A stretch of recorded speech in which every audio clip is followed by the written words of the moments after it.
When an election ends, the question we most often ask is why? Did Barack Obama put together a coalition of the ascendant, minus newly powerful numbers of blacks, Hispanics, college-educated young? Did Donald Trump shock us by summoning an army of the left behind, who carried economic insecurity and racial resentments to the polls? But often, there's another, much simpler answer. Just look at the rules. The terms and conditions of a political race may well matter more than any other factor.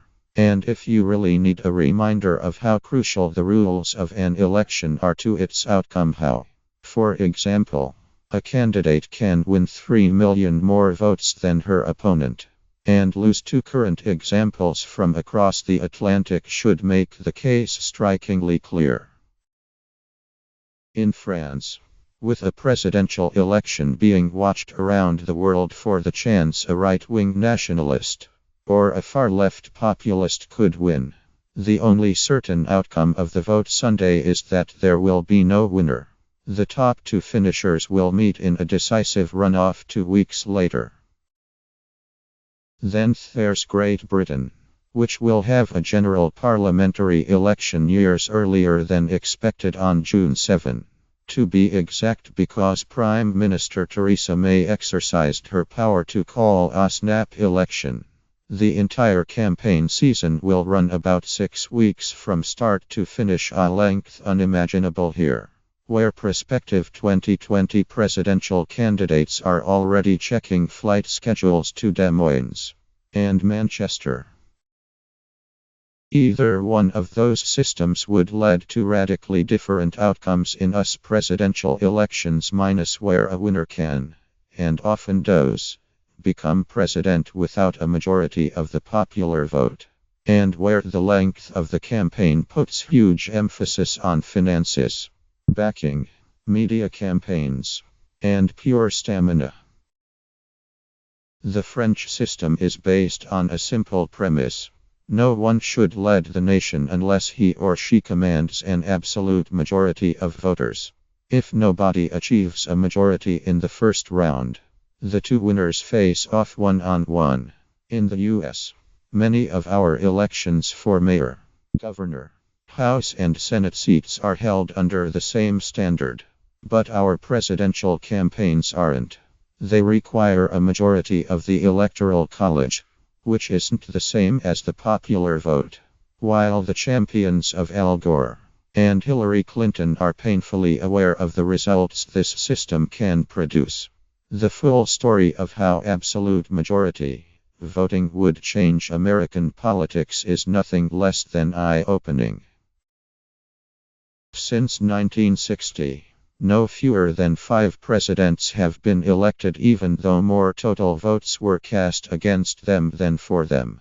JFK in 1960, Nixon in 1968, Clinton in 1992 and 1996, George W. Bush in 2000, and Donald Trump in 2016. Now imagine if we had a runoff in place to assure that our presidents had popular majority backing. Who would have their portraits on the wall? It's highly likely that Al Gore would have won such a contest in 2000, the center-forward/left candidate score, and Ralph Nader outpolled the center-forward/right candidates, Bush and Pat Buchanan, by some million votes.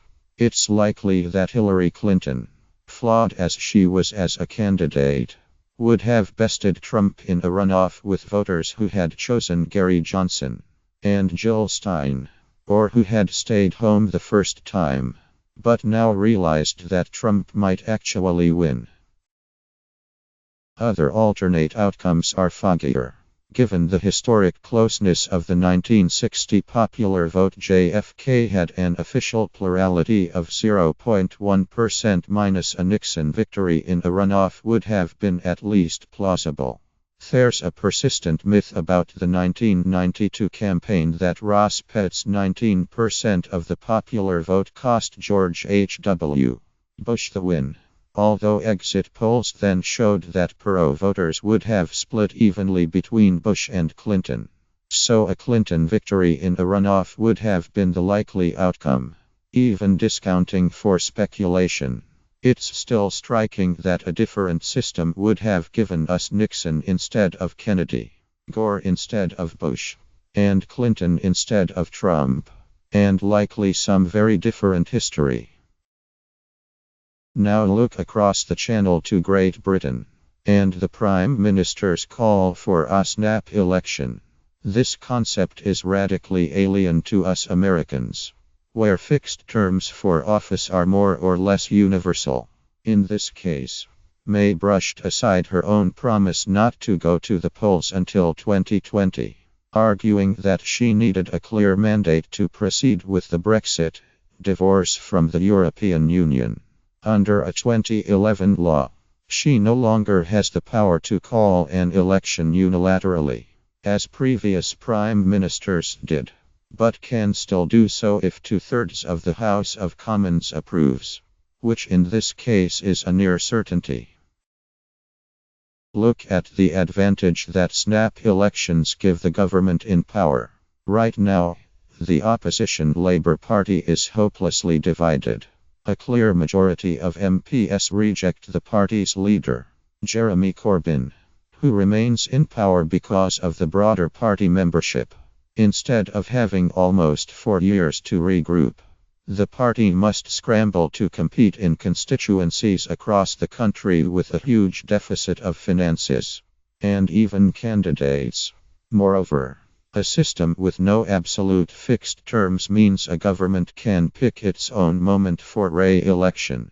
It can watch for such weakness in an opposition and announce, okay, we're going to the polls in 6 weeks. Or it could wait for a moment of singular success on its part. Imagine if George H.W. Bush had been able to order up an election 6 weeks after the triumphant end of Operation Desert Storm in 1991. With the Kuwait liberated and us standing proudly astride the world stage. Instead, he tried to get re-elected in the teeth of the next Surrey recession. No wonder President Kennedy is said to have remarked that if he had the power to call snap elections, he could have remained in power more or less permanently. These systems might sound strange to us, but then our own electoral college system looks downright exotic, not to say mystifying, to most other democracies. If you measure these overseas examples against our system of nominating and electing presidents, you can see just how much the rules of the game matter. This even extends to primaries. Had the Republicans been operating by the Democratic Party's rules, no winner-take-all contests, hundreds more unbound superdelegates, minus Donald Trump's path to the nomination would have been much harder. And if we allocated electoral votes by congressional district, the 2012 race would have been much closer.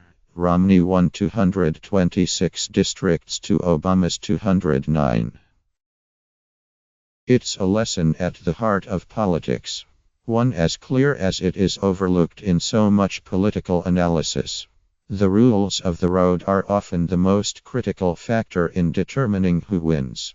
Presidents who trumpet their victories and claim a mandate should be careful what they're claiming.